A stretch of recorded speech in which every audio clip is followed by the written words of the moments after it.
देखिए, लब जिहाद का षड्यंत्र रचकर भोपाल और मध्य प्रदेश में के कई हिस्सों में जो जानकारी आ रही है, सनातन धर्म को नष्ट करने का प्रयास किया जा रहा है, जिसको हिंदू समाज बर्दाश्त नहीं किया करेगा। एक धर्म विशेष समुदाय के लोग अपना नाम बदलकर, रोली का टीका लगाकर, आटी पहनकर, अपना नाम रहीम से राम करके वे हमारी समाज की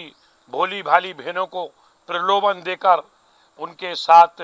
उनको षड्यंत्र करके उनको अपने ग्रिप में लेते हैं, उनको अपने जाल में फंसाते हैं, उनको गिफ्ट देते हैं, उनको बड़े बड़े माल में ले जाते हैं, उनको रेस्टोरेंट में ले जाते हैं और इसके बाद उनके साथ अश्लील हरकतें की जाती हैं, उनके साथ अन्याय किया जाता है, अत्याचार किया जाता है, प्रताड़ना की जाती है। जब इस प्रकार के मामले आ रहे हैं तो समाज के कई गार्जियन हमसे आके मिले हैं, समाज की कई बिटियां आके मिली हैं कि आलोक अंकल, आप भोपाल के सांसद हैं, आप आइए, आप हमारी मदद करिए। कई संगठनों ने हमसे इस प्रकार की बात की है। इस प्रकार के जो षड्यंत्र रचने का काम कर रहे हैं, मेरा पूरी तरीके से आरोप है और आने वाले समय में लोकसभा के अंदर इस पूरे मामले को मैं उठाने की तैयारी कर रहा हूं कि किस प्रकार से पूरे देश के अंदर इसकी जांच होना चाहिए कि सुनियोजित तरीके से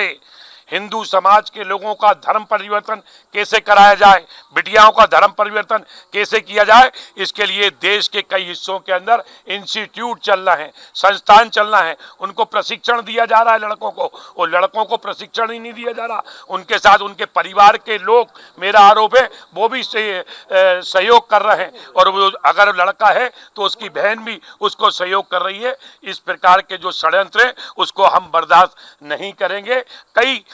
पिछले 3 दिन से लगातार आप मेरे निवास पे आइए, आप खुद बैठिए, आप लोकतंत्र का चौथा स्तंभ में खुद देखिए किस प्रकार से घटनाएं भोपाल में हो रही हैं। पिछले जो घटनाएं हुई हैं और जिस प्रकार से डॉक्टर मोहन यादव जी की सरकार ने सख्त एक्शन लिया है, उनको पकड़ा है, उनका जुलूस निकाला गया है। मुझे लगता है कि मध्य प्रदेश में भारतीय जनता पार्टी की डॉक्टर मोहन यादव जी की सरकार है, मध्य प्रदेश में लब जिहाद बिल्कुल नहीं चलेगा और जो इस प्रकार की हरकतें करेगा, कल पुलिस ने उनको पकड़कर उनका जुलूस भी निकाला है। मुझे लगता है ऐसे लोगों के हाथ भी तोड़ना चाहिए, पैर भी तोड़ना चाहिए और मैं मांग करता हूं इसके लिए समाज में जन जागरण का अभियान भी हम चलाएंगे। मैं कॉलेजों में भी जाऊंगा, मैं बिटियाओं के बीच में भी जाऊंगा, मैं बहनों से संवाद भी करेंगे। आए हम सभी लोग मिलकर तमाम राजनीतिक विचारधाराओं से ऊपर उठकर इस जिहादी मानसिकता की लड़ाई को लड़े और इसके लिए तो मैं समझता हूं अगर इस प्रकार के जो अपराधी हैं, इनके पास पैसा कहां से आ रहा है, इनके पास होटलें कैसे खुल रही हैं, बड़े बड़े पलंग लगे हुए हैं, इस प्रकार की जो जानकारी आ रही है, कहीं ना कहीं समाज शर्मसार हो रहा है। ऐसे लोगों के लिए कानून तो है, सख्त कानून बनना चाहिए और इनको तत्काल गिरफ्तार करके इनकी नसबंदी करना चाहिए।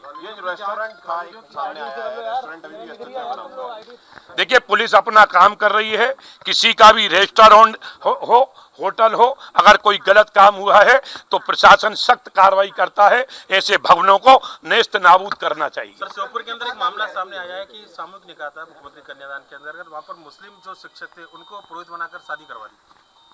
ये मैं चूंकि अभी मेरी जानकारी में नहीं है, आपने बताया, मैं इसकी जानकारी लेकर ही इसके बारे में कोई टिप्पणी करूंगा। क्या सही है, मैं जो भी बात करूंगा फैक्ट करूंगा। और कई सरकार जातिगत जनगणना कराने की बात कह रही है, कांग्रेस कह रही है राहुल गांधी की जीत हुई है। ये नहीं, ये जीत नहीं है। देखिए, सरकार सबको साथ सबका विकास को लेकर काम कर रही है और इसके आने वाले समय में काफी सार्थक परिणाम समाज को दिखाई देंगे।